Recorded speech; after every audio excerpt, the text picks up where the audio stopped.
بسم اللہ الرحمن الرحیم۔ السلام علیکم ورحمۃ اللہ وبرکاتہ۔ حضرت ہود علیہ السلام عرب کے قبیلہ عاد سے تعلق رکھتے تھے، جو عمان اور حجر موت کے درمیان ریت کے ٹیلوں والے علاقے الاحقاف میں رہائش پذیر تھا۔ آپ کا قبیلہ عاد بن ارم بن اوس بن سام بن نوح کی اولاد سے تھا۔ آپ اپنی قوم کے ایک شریف خاندان سے تھے، جنہیں اللہ تعالیٰ نے ان کی قوم کی ہدایت کے لیے نبی بنا کر بھیجا تھا۔ اللہ تعالیٰ نے آپ کا ذکر قرآن مجید میں 7 مقامات پر فرمایا ہے، اور ایک پوری سورت سورہ ہود بھی آپ کے نام سے نازل فرمائی ہے۔ قوم نوح کی ہلاکت کے بعد اللہ تعالیٰ نے قوم عاد اول کو زمین پر آباد کیا۔ یہ لوگ جسمانی طور پر بڑے مضبوط، قد آور اور بڑی مضبوط عمارتیں بنانے میں ماہر تھے۔ اللہ تعالیٰ نے انہیں خوب مال و دولت سے بھی نوازا تھا۔ قوم عاد اپنی جسمانی قوت کے غرور میں اتنی آگے بڑھی کہ اس نے اللہ تعالیٰ کو بھلا کر اپنے ہی ہاتھوں سے بنائے ہوئے بتوں کو اپنا معبود بنا کر ان کی عبادت شروع کر دی۔ ان کے 3 بڑے بت تھے، جن کے نام سمد، سمود اور ہر تھے۔ قوم عاد کو گمراہی سے نکال کر ہدایت کی طرف لانے کے لیے اللہ تعالیٰ نے اسی قوم کے ایک فرد حضرت ہود علیہ السلام کو نبی بنا کر ان کے پاس بھیجا۔ فرمان الہی ہے، جس کا ترجمہ یہ ہے: اے نبی، کیا آپ نے انہیں نہیں دیکھا کہ آپ کے رب نے قوم عاد کے ساتھ کیا سلوک کیا، یعنی ارم کی اولاد کے ساتھ، جو قد و قامت میں ستونوں جیسے تھے اور طاقت میں ان جیسے دنیا میں لوگ پیدا ہی نہیں کیے گئے۔ سورہ الفجر آیت 6 اور 8۔ دوسرے مقام پر فرمایا: اور ہم نے قوم عاد کی طرف ان کے بھائی ہود کو نبی بنا کر بھیجا۔ سورہ الاعراف آیت نمبر 65۔ اور تیسرے مقام پر اللہ تبارک و تعالیٰ نے قرآن مجید میں ارشاد فرمایا: پھر قوم نوح کے بعد ہم نے دوسری امت قوم عاد پیدا کی، پھر ہم نے انہی میں سے ایک رسول بھیجا۔ سورہ المؤمنون آیت 31-32۔ حضرت ہود نے نبوت ملنے کے بعد جب قوم کو شرک اور اللہ تعالیٰ کی نافرمانیاں کرتے دیکھا تو انہیں اللہ تعالیٰ کی نعمتیں یاد دلاتے ہوئے توحید کی تعلیم دی اور اللہ تعالیٰ کی نافرمانی سے بچنے کی تلقین فرمائی۔ فرمان الہی ہے، ہود علیہ السلام نے کہا: اے میری قوم، تم اللہ کی عبادت کرو، اس کے علاوہ تمہارا کوئی حقیقی معبود نہیں۔ کیا تم پرہیزگار نہیں بنو گے؟ سورہ الاعراف آیت نمبر 65۔ دوسرے مقام پر اللہ رب العزت نے قرآن مجید میں ارشاد فرمایا: ہود علیہ السلام نے کہا: اے میری قوم، اللہ ہی کی عبادت کرو، اس کے علاوہ تمہارا کوئی معبود نہیں، تم تو صرف بہتان باندھ رہے ہو۔ اے میری قوم، میں تم سے اس تبلیغ پر کوئی اجرت نہیں مانگتا، میرا اجر تو اس اللہ رب العزت کے ذمے ہے جس نے مجھے پیدا کیا ہے، تو کیا پھر تم بھی عقل سے کام نہیں لیتے ہو؟ سورہ ہود آیت نمبر 50 اور 51۔ تیسرے مقام پر اللہ رب العزت نے قرآن مجید میں ارشاد فرمایا: جب ان عاد کے بھائی ہود علیہ السلام نے ان سے کہا: کیا تمہیں اللہ کے عذاب کا خوف نہیں ہے؟ میں تمہارے لیے امانت دار رسول ہوں، لہٰذا تم اللہ کے عذاب سے ڈرو اور میری اطاعت کرو۔ میں اس پر تم سے کوئی اجرت نہیں مانگتا، میرا اجر تو رب العالمین کے ذمے ہے۔ تمہیں کیا ہو گیا ہے کہ تم ہر اونچی جگہ پر بے فائدہ یادگار عمارت بنا ڈالتے ہو، اور تم بڑی مضبوط عمارتیں بناتے ہو جیسے کہ تم ہمیشہ یہیں رہو گے، اور جب تم کسی پر ہاتھ ڈالتے ہو تو سرکش بن کر ہی ڈالتے ہو۔ تم اللہ کے عذاب سے ڈرو اور میری پیروی کرو، اس ذات سے ڈرو جس نے وہ کچھ تمہیں دیا ہے جو تم جانتے ہی ہو۔ اس نے تمہاری مدد کی جانوروں اور اولاد سے، باغات اور چشموں سے، مجھے تو تمہارے بارے میں بڑے دن کے عذاب کا خطرہ ہے۔ سورہ الشورى آیت 124-135۔ چوتھے مقامات پر اللہ رب العزت نے ارشاد فرمایا: اے پیغمبر، آپ عاد کے بھائی ہود علیہ السلام کا واقعہ سنائیے، جب اس نے اپنی قوم کو احقاف جگہ میں ڈرایا، اور یقیناً ان سے پہلے بھی ڈرانے والے گزر چکے تھے۔ اور ان کے بعد بھی آتے رہے۔ ہود علیہ السلام نے کہا اللہ کے سوا کسی کی عبادت نہ کرو، بے شک میں تمہارے بارے میں ایک بڑے سخت دن کے عذاب سے ڈرتا ہوں۔ سورہ الاحقاف آیت نمبر 21۔ جب حضرت ہود علیہ السلام نے اپنی قوم کو اللہ تعالیٰ کی توحید اور ان کی فرمانبرداری کرنے کی دعوت اور نافرمانی سے بچنے کی تلقین کی تو قوم عاد نے آپ کی دعوت قبول کرنے کی بجائے آپ کو جھٹلایا اور آپ پر کئی الزامات لگائے۔ فرمان الہی ہے، اللہ تبارک و تعالیٰ ارشاد فرماتا ہے، ہود علیہ السلام کی قوم کے سرداروں نے کہا کہ ہم تو تجھے ایک طرح کی بے وقوفی میں مبتلا دیکھ رہے ہیں اور ہمارے خیال میں تم جھوٹے ہو۔ سورہ الاعراف آیت نمبر 66۔ دوسرے مقام پر اللہ رب العزت نے ارشاد فرمایا، انہیں قوم کے سرداروں نے کہا، اے ہود، تم نے ہمارے سامنے توحید کی کوئی واضح دلیل پیش نہیں کی اور ہم اپنے معبودوں کو صرف تمہاری بات میں آ کر نہیں چھوڑ سکتے اور نہ ہی ہم تجھ پر ایمان لانے والے ہیں، بلکہ ہم تو یہی کہتے ہیں کہ ہمارے کسی معبود نے تمہیں خرابی دماغی مرض میں مبتلا کر دیا ہے۔ سورہ ہود آیت نمبر 53 اور 54۔ تیسرے مقام پر اللہ رب العزت نے ارشاد فرمایا جو قرآن مجید میں ہے، اور ان کی قوم کے وہ سردار جنہوں نے کفر کیا اور آخرت کی ملاقات کو جھٹلایا تھا، اور ہم نے انہیں دنیاوی زندگی میں خوشحال بنا کر رکھا، وہ کہنے لگے یہ رسالت کا دعوے دار تم جیسا ہی انسان ہے، یہ بھی وہی کھاتا ہے جو تم کھاتے ہو اور وہی پیتا ہے جو تم پیتے ہو، اور اگر تم نے اپنے ہی جیسے ایک انسان کی پیروی کر لی تو یقیناً تم بڑے خسارے میں رہو گے۔ کیا یہ تم سے اس بات کا وعدہ کرتا ہے کہ جب تم مر کر خاک اور ہڈی رہ جاؤ گے تو تم دوبارہ قبروں سے زندہ کر کے نکالے جاؤ گے؟ یہ تو ناممکن بات ہے جس کا تمہیں وعدہ دیا جا رہا ہے۔ زندگی تو صرف یہی دنیا کی زندگی ہے، ہم میں سے کچھ لوگ مرتے ہیں اور کچھ دوسرے پیدا ہوتے ہیں اور ہم ہرگز دوبارہ نہیں اٹھائے جائیں گے۔ یہ تو ایک ایسا آدمی ہے جس نے اللہ پر جھوٹ بہتان باندھا ہے، ہم تو کبھی بھی اس پر ایمان لانے والے نہیں۔ سورہ المومنون آیت 33 اور 38۔ چوتھے مقام پر اللہ رب العزت نے ارشاد فرمایا جس کا ترجمہ یہ ہے، قوم ہود نے کہا کہ تم ہمیں واعظ کرو یا نہ کرو، ہمارے لیے سب برابر ہے، یہ واعظ کرنا تو بس پہلے لوگوں کی عادت چلی آئی ہے اور ہم پر ہرگز کوئی عذاب نہیں آئے گا۔ سورہ الشورى آیت نمبر 136 اور 138۔ حضرت ہود نے اپنی قوم کو سمجھانے کی بھرپور کوشش کی اور انہیں بتایا کہ اے میری قوم، اللہ تعالیٰ کے سوا تمہارا کوئی حقیقی معبود نہیں، میں اللہ تعالیٰ کی طرف سے تمہاری خیر خواہی کے لیے نبی بنا کر بھیجا گیا ہوں، مجھے تم سے کوئی دنیاوی لالچ نہیں، میں تو صرف اللہ عز و جل کی رضا کا طلبگار ہوں۔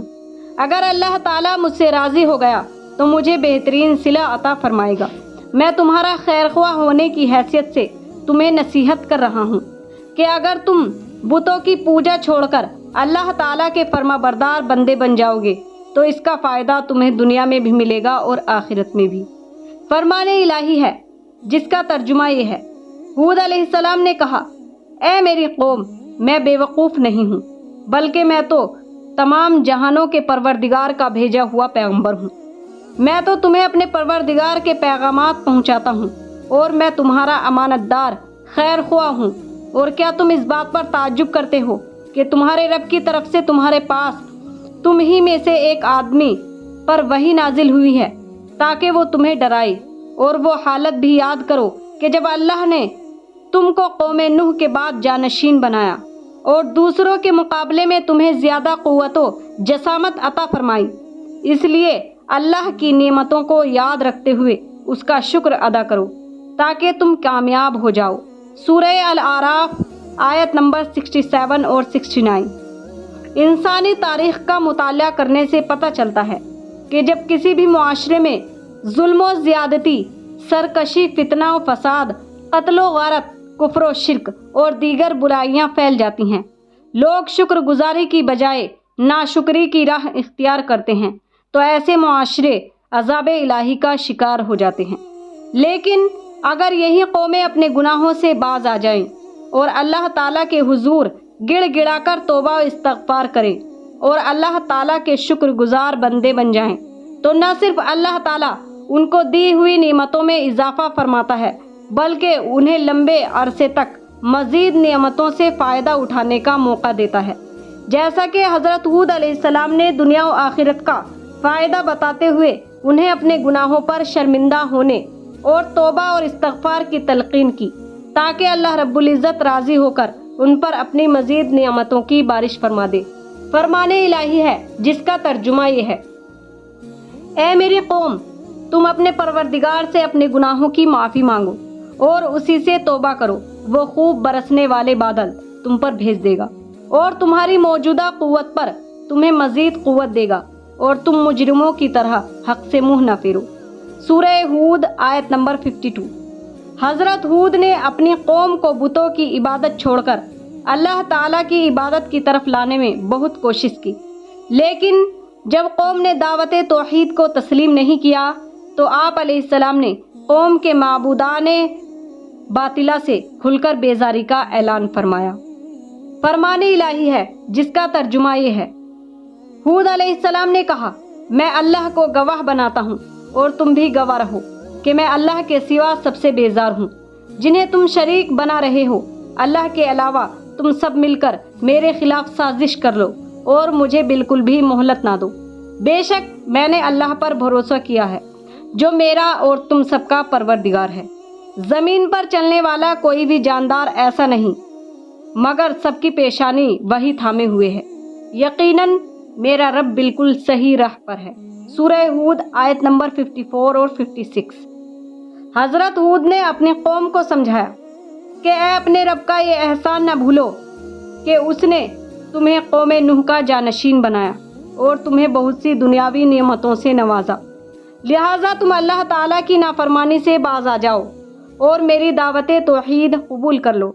قوم کے سرداروں اور عوام نے برہم ہو کر کہا، اچھا اگر تم اپنی دعوت میں اتنے ہی سچے ہو تو ہمارے لیے اللہ تعالیٰ سے عذاب طلب کر لو۔ قوم نے جب عذاب کا مطالبہ کر دیا تو آپ نے افسوس کا اظہار کرتے ہوئے فرمایا کہ اب تم عذاب الہی کا انتظار کرو۔ فرمان الہی ہے ترجمہ: انہیں قوم عاد نے کہا، کیا تم ہمارے پاس آئے ہو کہ ہم صرف اکیلے اللہ ہی کی عبادت کریں اور ہمارے باپ دادا جن کی عبادت کرتے تھے ان کو چھوڑ دیں؟ لہٰذا اگر تم سچے نبی ہو تو جس عذاب سے ہمیں ڈراتے ہو وہ لے آؤ۔ سورہ الاعراف آیت نمبر 70۔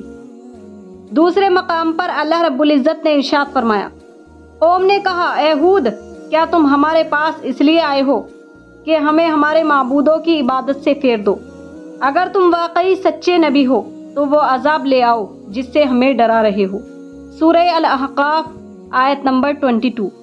تیسرے مقام پر اللہ ارشاد فرماتا ہے جس کا ترجمہ یہ ہے: ہود علیہ السلام نے فرمایا، اس عذاب کے آنے کا علم تو صرف اللہ ہی کے پاس ہے اور میں تمہیں وہ پیغام پہنچا رہا ہوں جو مجھے دے کر بھیجا گیا ہے، لیکن میں دیکھ رہا ہوں کہ تم لوگ نادانی کر رہے ہو۔ سورہ الاحقاف آیت نمبر 23۔ چوتھے مقام پر اللہ رب العزت نے ارشاد فرمایا جس کا ترجمہ یہ ہے: ہود علیہ السلام نے کہا، اب اللہ کی طرف سے اس کا عذاب اور غضب تمہارے لیے مقرر ہو چکا ہے۔ کیا تم مجھ سے ایسے نام و معبودوں کے بارے میں جھگڑتے ہو جو تم نے اور تمہارے باپ دادا نے رکھ لیے ہیں؟ ان بتوں کے معبود ہونے کی اللہ نے کوئی دلیل نازل نہیں فرمائی ہے، تو پھر اب تم بھی عذاب کا انتظار کرو، بے شک میں بھی تمہارے ساتھ تم پر عذاب آنے کا انتظار کرتا ہوں۔ سورہ الاعراف آیت نمبر 71۔ جب حضرت ہود علیہ السلام نے اپنی قوم کو ہر اعتبار سے سمجھانے کی کوشش کی لیکن قوم نے بات کو سمجھنے کی بجائے آپ کو جھٹلا دیا تو آپ نے اللہ تعالیٰ سے مدد کی درخواست کر دی۔ فرمان الہی ہے جس کا ترجمہ ہے: قوم عاد نے بھی رسولوں کو جھٹلایا جب ان کے بھائی ہود علیہ السلام نے ان سے کہا، کیا تمہیں اللہ کے عذاب کا خوف نہیں ہے؟ سورہ الشورى آیت نمبر 123-124۔ دوسرے مقام پر اللہ تبارک و تعالیٰ ارشاد فرماتا ہے جس کا ترجمہ یہ ہے: رسول ہود علیہ السلام نے دعا مانگی، اے میرے رب،